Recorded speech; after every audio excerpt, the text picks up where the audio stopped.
Robert Kesakos is your usual suspect. Welcome back to yet another live broadcast on your favorite football updates channel.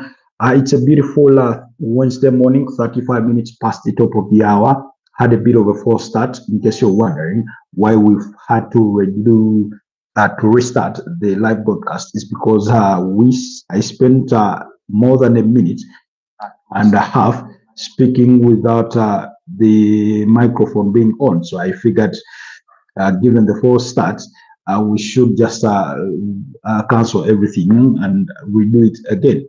But that's why I keep telling you guys, allow me to have my audios tested, make sure everything does check out before we even proceed any further.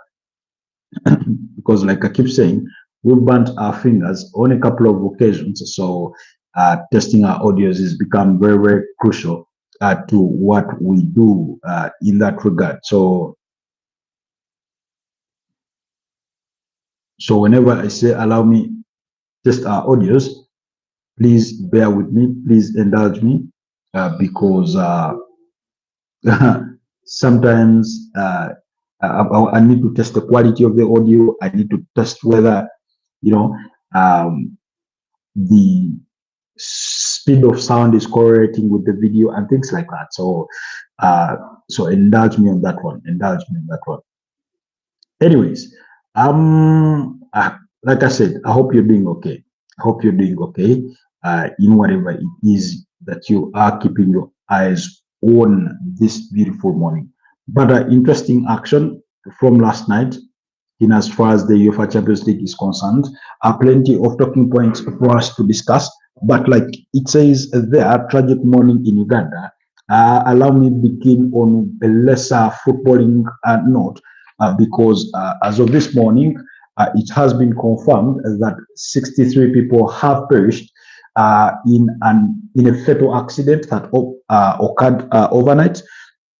The accident was involving 4 different vehicles, a Toyota Surf, 2 passenger buses, and another vehicle that was involved in the incident, leading to the death of 63 people so far, with others, surviving with, serious injuries as we speak. So that accident occurred on the Kampala-Gulu highway in a district called Chiriandongo. So very, very unfortunate scenes as of this morning. Very, very tragic to lose 63 people in a road accident. I mean, that's a very, very fatal, must I mention. So, I mean, may their souls rest in eternal peace. May their souls in, yes. The other 4th vehicle was a Tata lorry. So 4 vehicles. It's reported that the buses, or one of the buses, was overtaking. The buses were overtaking, and many of buses that ply long roads travel at night. So traveling at night is not the issue, but I think we ought to be more cautious on the road, and it's something very, very synonymous with Ugandan road users, or during this season, as we gear towards the festive season. There's a bit of a rush, hustle and bustle to get people from one place to another, given the monetary value that is attached to it and everything like that. People tend to make unwise decisions in how they use the road, which leads to such incidents. But in this particular in this particular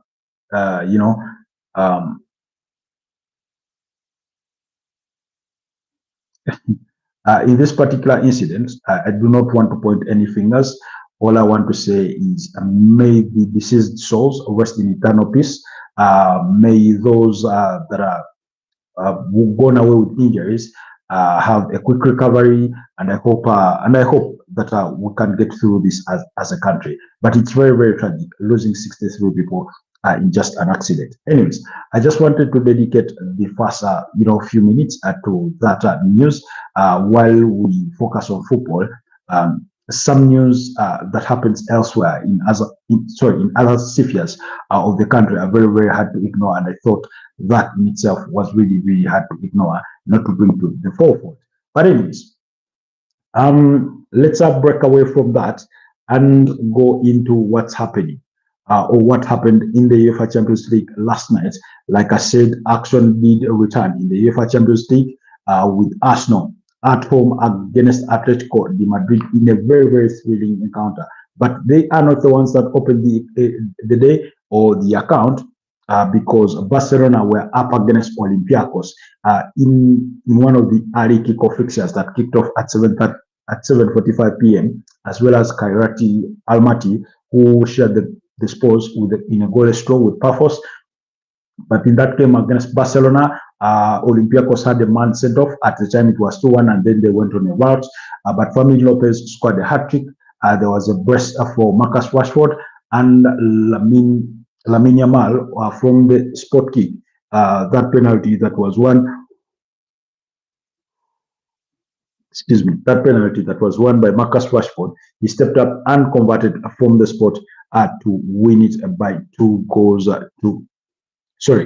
He stepped up and scored to make it 3-1 at the time before Marcus Rashford, Fermin Lopez, and Rashford again completed their own individual tallies on the evening. So beautiful, beautiful game of football for those of you that managed to catch it. But if you didn't, it was an entertaining game. But I thought the red card changed everything that we had expected would happen in that sort of game. While I had expected Barcelona to win given the home advantage that they did hold, and they had gone into a 2-0 lead. But that penalty that was scored by, was it El Kabi, that turned out to be a mere consolation, was set or bound to change the fortunes of the game in its entirety. So, and I thought once they went a man down, they struggled to compete, they struggled to stay in the game in that sort of sense. And that's how Barcelona literally ran away with it, with the game, and they won by 6-1. You could say that the result is a bit flattering, but I mean, given that over the weekend they struggled to win 2-1 against Girona, but I think they will be happy to take the victory. They'll be happy to take the victory and build on that for more momentum going forward. Anyways, I will leave Barcelona at that. Moving on, in the other results from the UEFA Champions League night as well, we saw, I mean, it was a goals galore on the night because Inter Milan put 4 past Union St. Gilloise. Manchester City beat Villarreal by 2-0. Bernardo Silva and Bob Erling Haaland on target for that one. Borussia Dortmund beat up against Copenhagen by 4-2. So you can see there were 6 goals in that one. And Newcastle found a way to beat Benfica by 3-0. Harvey Barnes coming off the bench to score a brace, while Anthony Gordon was the other on target. I was watching Jose Mourinho react to that, and he said Newcastle played with more energy, with more enthusiasm, and he said that if they had utilized their chances in the opening half, then perhaps the result would have been very, very different. But once Newcastle went and scored that second goal, the game really, really turned on its head. It looked like there was no way back for them because the idea was, I think, to score as fast as possible and then try to be very combative, very conservative to try and limit Newcastle's damage on the night. But Newcastle still found a way. I think this is the second victory for Newcastle in the competition, having lost on match day 1 against Barcelona. I think, was it by 2-1 or 2-0? And then they went in their second game, which they won by 4-0. I'm trying to recall who the opponent was. But yeah, so 2 victories on the spin for Newcastle, while they continue to sort of have a bit of a struggling start to their campaign in the Premier League. They are doing the right things in the UEFA Champions League. Then also, Bayer Leverkusen lost to the reigning champions, Paris Saint-Germain, in a 7-2 drubbing. Again, 9 goals in that game. And not that I would have expected it, but plenty of goal scorers in that one. Bayer Leverkusen missed a missed a penalty through Grimaldo in the 25th minute that would have cancelled out William Pacho's opener that came in the 7th minute. And then after that, there was a red card for Andrichi. Andrichi was given a red card in the 31st minute, while 6 minutes later, Ilya Zabanyi was also being shown matching orders to reduce both sides to 10 men. Then Garcia scored a brace for Bayer Leverkusen, but it only turned out to be a mere consolation. On the night when Desiree Doué picked up a brace, Kivicha Kvaratskhelia was the other on target, as well as Nuno Mendes plus Ousmane Dembele and Vitinha. Those were the goal scorers. So you had multiple goal scorers, with only Desiree Doué scoring more than once. He scored a brace, and so you had 5 different goal scorers in that game. So you had William Pacho, you had Desiree Doué, Nuno Mendes, Kivicha Kvaratskhelia, Ousmane Dembele, and Vitinha. Actually, you had 6 different goal scorers. So PSG, with that result, again maintaining their stay at the summit of the UEFA Champions League league stage standings, because they've been really, really dominant so far in their performances. They've won 3 out of 3. They have a very healthy goal difference, which is a goal difference of 10, having scored 13 and only conceded 3. But until yesterday, they had only conceded 1. You have 2 teams in Inter Milan and Arsenal that are yet to concede. Remember, last season, Inter Milan were once again very, very defensively solid. I think they conceded 1 or 2 goals during the league phase of the Champions League, while Arsenal conceded about 5 goals or 6 thereabout. So the 2 teams that are playing really, really solidly in terms of defensively. Real Madrid have only conceded 1. You have a couple of teams that have only conceded 2 goals in that sense. Then in the game between Arsenal and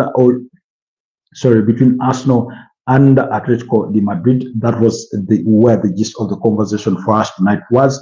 During the course of the night, for those of you that managed to join the second half watch along that we did do on the channel, but in case you didn't, it was a fairly entertaining first half. Not much action in it in the sense of goal opportunities, but Arsenal hit the crossbar through a deflected attempt of Ebeleche Eze, and Declan Rice should have perhaps scored or done better with the rebound, but he sort of fired that ball into the ground and bounced off over the bar. Then they also had the Arsenal thought they had opened the scoring in the first half with Martin Zubimendi winning the ball back, finding Bukayo Saka to the right wing quickly, who then passes the ball to Gabriel Martinelli. But by the time he passes him that ball, he was in an offside position, so that goal was ruled out for offside, and it remained 0-0. In the second half, Atletico Madrid missed a golden opportunity to go in the lead when Julian Alvarez's wild attempt hit the crossbar. I mean, it was a very, very good take. Of course, driving on the inside to his right foot, strong right foot from sort of the left-handed side of the 18-yard box, and taking that bend to the ball to hit the crossbar, and it stayed 0-0.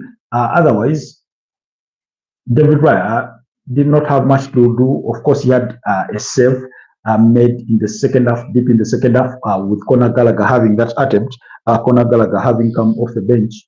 But it turns out, I think there had been a foul to the build-up at the edge of the 18 yards box. I think it was against William Saliba. So Arsenal once again capitalizing on set pieces because their first goal came from a set piece. Declan Rice floating in the free kick. Nobody was tracking Gabriel Magalhaes. He runs to that ball and he scores. And there's an argument that even if perhaps Gabriel Magalhaes hadn't touched the ball, maybe it would have gone into the back of the net. But we will never know. Maybe Jan Oblak would have been alert to the situation and accept the ball. But Gabriel Magalhaes chipped in and headed that ball home to give Arsenal the lead in the 57th minute. Now, Arsenal then went on a route scoring because all their 4 goals were scored in a space of 13 minutes. 13, 14 minutes thereabout. So that was in the 57th minute.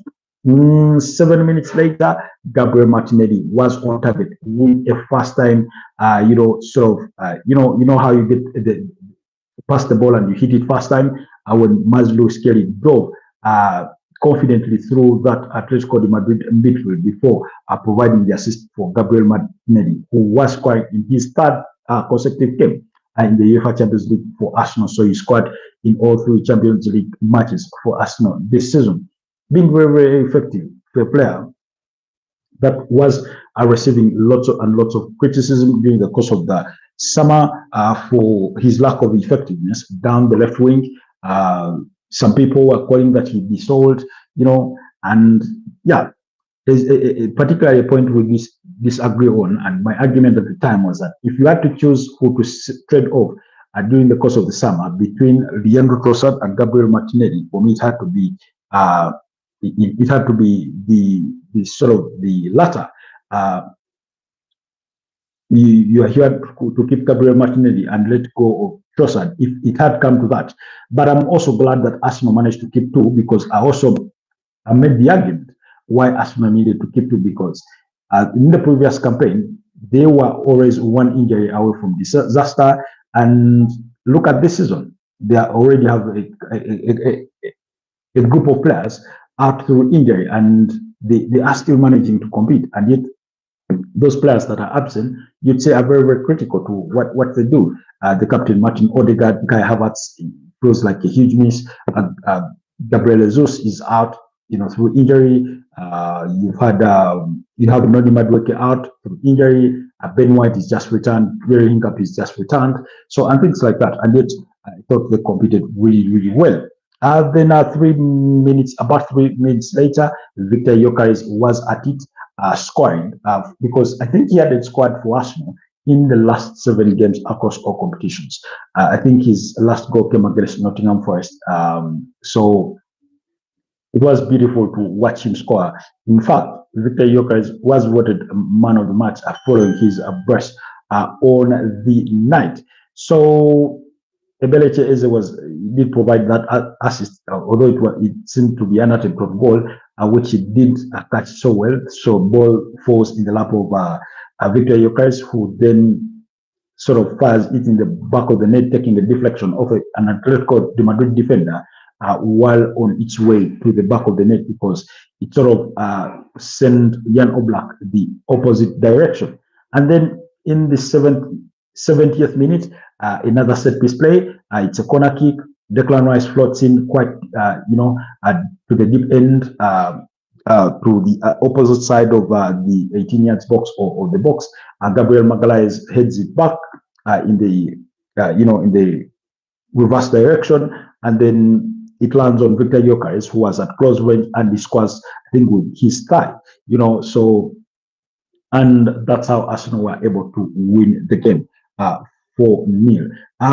They tried to create some more chances after the 70th minute mark, but it did not pan off. But I think they will take the result that they managed to get on the night. They will take that result and be very, very happy with the kind of performance that they had. I looked around that Arsenal starting 11, looking who to fault, or maybe not to fault, but who to pick on to say they had a lesser performance. And I could hardly find any. I thought all players played really, really well. Yes, you could say if you ask who could have done better than they did, maybe you pick on, and this is if you're nitpicking, maybe you could call on to Ebeleche Eze and Bukayo Saka, but like I said, they all had 7-star performances and onwards. If you are rating, I do not think there's any Arsenal player that you are going to give less than 7. And if it's a 7 out of 10 performance, that's a really, really good. So, but if we were to go in our player ratings, maybe I'll give him a 7, because he did have plenty to do in terms of saving his team. He had an awkward moment, I think, in the first half, where he almost got himself into trouble, but Atletico de Madrid never capitalized on that. Martin Zubimendi, once again sublime in that midfield. He got himself booked. So that means he will miss match day 4 of the UEFA Champions League against Slavia Praha. But he will be, of course, available by anything otherwise after the international break when Arsenal take on Bayern Munich in the UEFA Champions League. So they will play out to Slavia Praha, and I suspect that then they will return home to play Bayern Munich. Very, very, big game for match day 5. They will be up against a very Bayern Munich side that is very, very effective, very good at beating every opponent that comes, their way.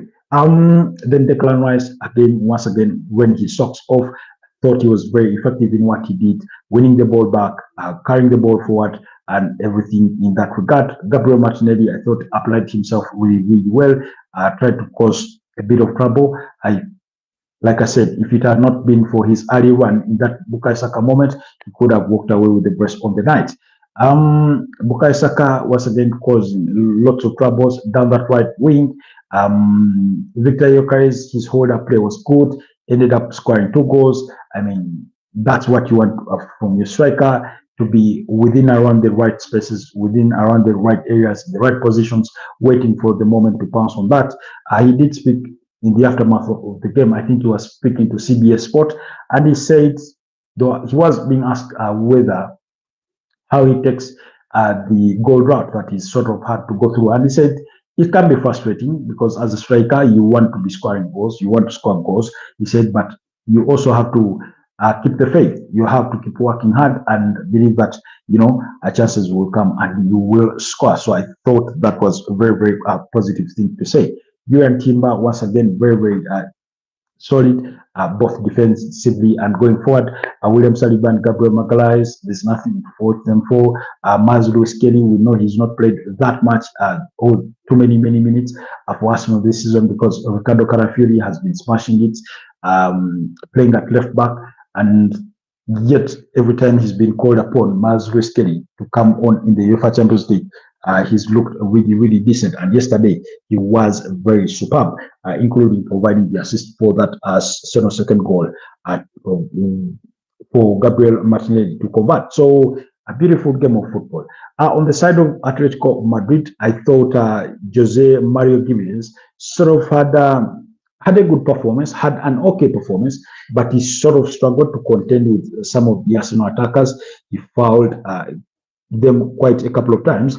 Robin Lee Nomad, something, Marcos Llorente, David Hanko. They sort of struggled through the second half as Arsenal went to their route. That midfield of Koke and Pablo Boris,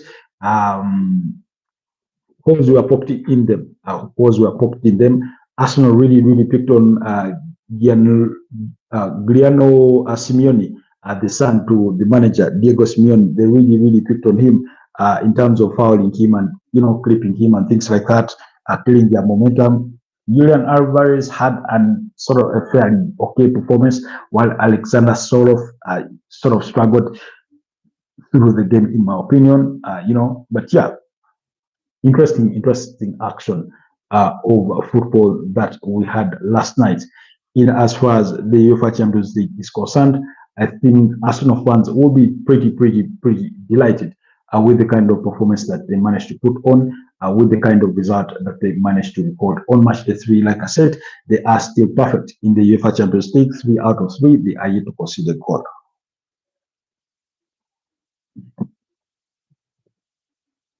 Eight goals scored and none conceded, which then, tells you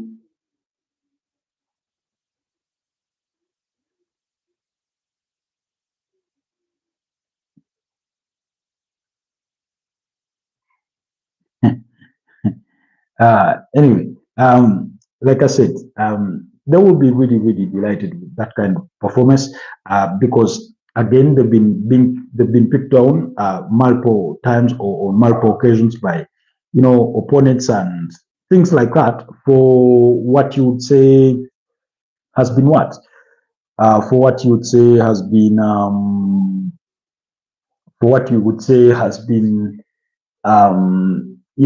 the criticism on their set piece play, their reliance on set pieces. They've come back with the long throw-ins, and I've given my views on that, and I say it's all part of football. If it weren't part of football, then we would argue otherwise. So, but given that yesterday they scored 2 goals from open play, they will be pretty delighted to also silence the doubters a bit that they are also capable of creating those moments from open play. For me, and again, the disappointing bit is that I've seen some Arsenal fans criticize their own team for relying on set pieces to score.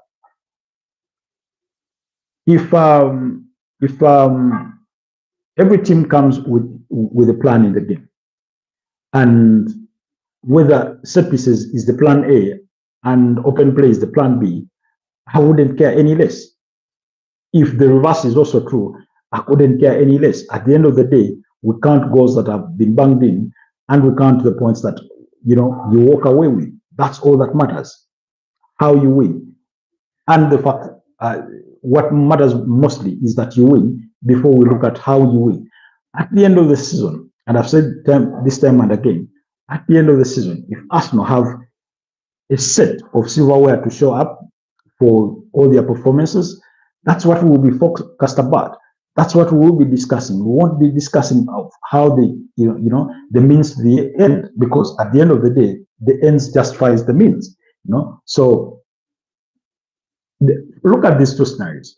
You can go a season unbeaten with 38 draws if you draw every single game. For example, the Premier League. If you go the season unbeaten and still get relegated, we will simply say you are bad. They just chose to draw games. But it won't take away the fact that you are unbeaten. If you are unbeaten with all draws, yes, apologies on the internet glitch there. Apologies on the internet glitch. But like I was saying, at the end of the day, it will matter more that Arsenal won than the fact that they did not win, because that's what will be the most important thing at the end of the season. Arsenal, for many, many seasons, for many, many years, go back to the era of Arsene Wenger, for one season under Unai Emery, come for about 3 consecutive seasons under Mikel Arteta. They played all the fancy football, the attacking football, very expansive, very electric in pace. But at the end of the day, it didn't count for something. It counted for nothing. They played good football, but they did not win anything. So if we are going to have a conversation about how they win, about their reliance on set pieces, then we cannot also be the same people demanding that they win the title. When you see, insanity is doing the same thing over and over again, expecting different results. So that fancy, expansive football and everything that everybody wants to see them play, the electric kind of football, which they are very, very capable of doing, has not given them the desired results, over a course of seasons. So if they choose to change stats or the way they go about their game, it's all okay. And also, people forget that Mikel Arteta, I do not think you would sit and define Mikel Arteta as a conservative manager, as a defensive manager. You wouldn't classify him as a Jose Mourinho, a Nuno Espirito Santo, a Sean Dyche, a Tony Pulis. You wouldn't define him as that. But he seems to play in the sense of adaptability. If the game does demand that, they be defensive, that's what they will do. If you're going to be very, very, you're going to bring the game to them, they will be defensively solid. If you sit back, they will bring the game to you. If it's a 50-50, they will do that. In other words, they're not persuaded to play at the tempo or at the pace of their opponent. They are persuaded to play in the best way they know how. That's what they are persuaded to do, And so far, it's working. How many games have they played this season? 12 games? 3 in the UEFA Champions League, 1 in the EFL Cup. and 8 in the Premier League. How many have they lost? They've only lost one. They've drawn about what? One, you know? Oh, yes. They've drawn one, and that draw came against Manchester City. The loss came against Liverpool, which took a wild, that free kick by Dominic Soboslai. But whatever criticism you may level against, and again, in those results, I do not think you could also sit and say, yeah, like they literally got away with that one, in the sense of yes, they won narrowly, but the other team were better. It's only one game that you could argue for that. That was the opening game of the season away to Manchester United at Old Trafford. You could argue that United were better in how they applied themselves. But like we keep reminding you, in a course of a season where you play 38 league games, maybe what? Let me see, 13 plus 4 is what? Sorry, 8 plus 4 is 12. Plus 2 is 16, where you get to play maybe 16, 17 games, the Champions League and other competitions across an entire season where you play maybe about 60 games. You're not going to be good in every game. Sometimes you won't have a good day in office. You just find a way to win or not lose any, and I think that's what they did on match day 1. I went to Liverpool. If it hadn't been for that free kick, again, maybe they could have won it. Maybe they draw, and things like that. So I do not think we ought to criticize Arsenal on how they go about their business, whether they have to rely on set pieces or not. And then quickly, anyways, action does continue today in the UEFA Champions League.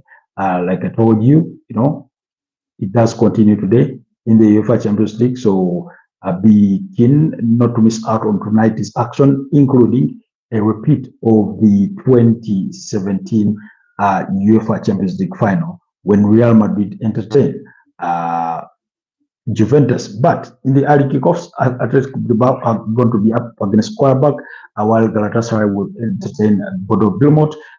Then at 10 p.m. East African time, Chelsea will be up against Ajax. Sporting CP or Sporting Lisbon will be up against Olympique Marseille. Olympique Marseille, a team in very, very good form. I think I'll go for Olympique Marseille to win this one, 2-1 or 3-1. Juventus versus Real Madrid. Real Madrid versus Juventus. Monaco will be up against Tottenham Hotspur, while Atlanta will take on Slavia Praha. Eintracht Frankfurt at home against Liverpool, while Bayern Munich, I expect them to score no less than 3 goals in that one, will be against Club Brugge of Prague in that sense. So do not miss out on all that's to come your way. Yes, I told you about match day 5. Arsenal will be at home. That will come on the 26th of November when they host Bayern Munich. But that's going to be a very, very tough week. Lots of big games. PSG will be at home against Tottenham. Remember, PSG beat up against Tottenham in the UEFA Super Cup. Then Atletico de Madrid will be at home against Inter Milan. Chelsea will host Barcelona a day earlier. Manchester City will be up against Bayer Leverkusen. So some really, really big games that will be coming your way on match day 5. So very, very interesting stuff. And I mean, you couldn't have it any easier if you're any of those teams. So do not miss out on that action as well that will be coming your way. Otherwise, stay blessed, and before we go away, let's try and break down that game between Juventus and Real Madrid. Juventus coming into this fixture on the back of a 2-0 loss against Como over the weekend in the Italian Serie A. Real Madrid, of course, won their game. They needed Getafe to be reduced to 10-9 men for them to find a way to win by 0-0.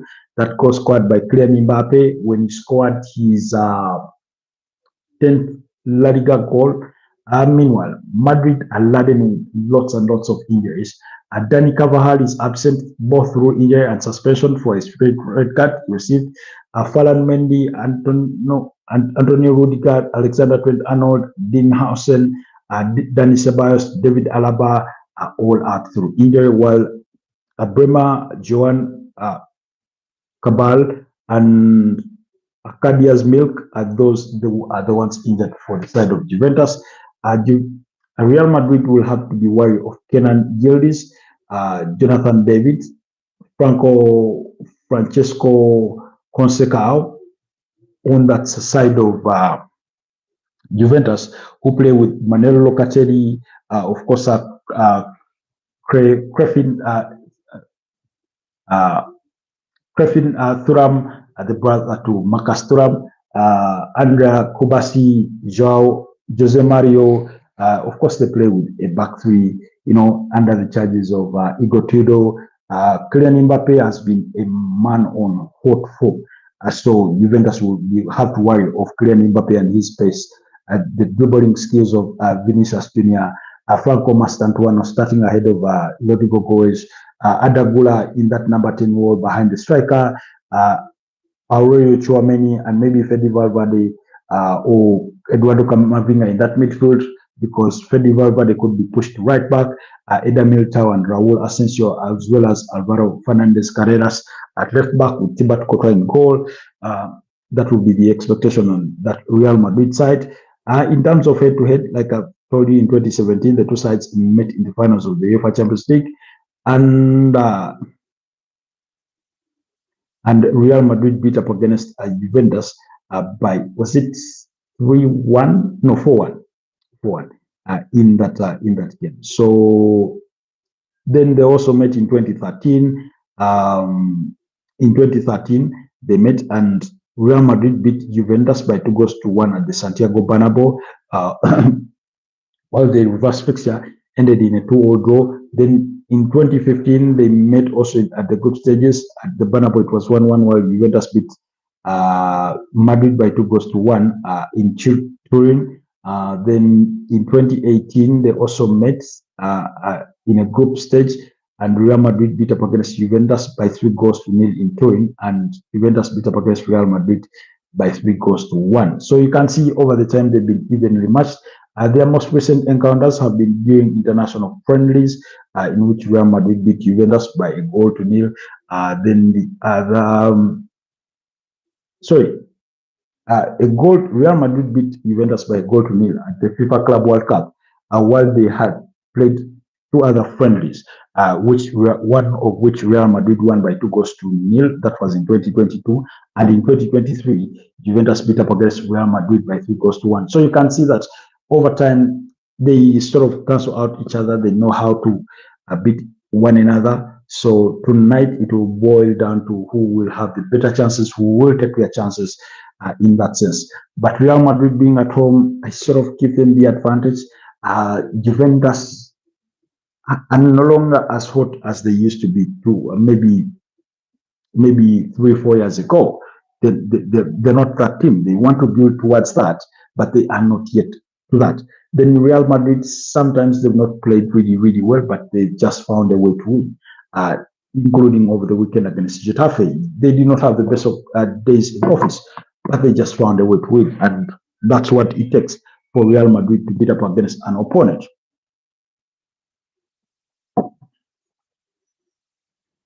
So for that one, I'm going to one Real Madrid. Yes, that's my prediction. Otherwise, it's been a pleasure doing this with you.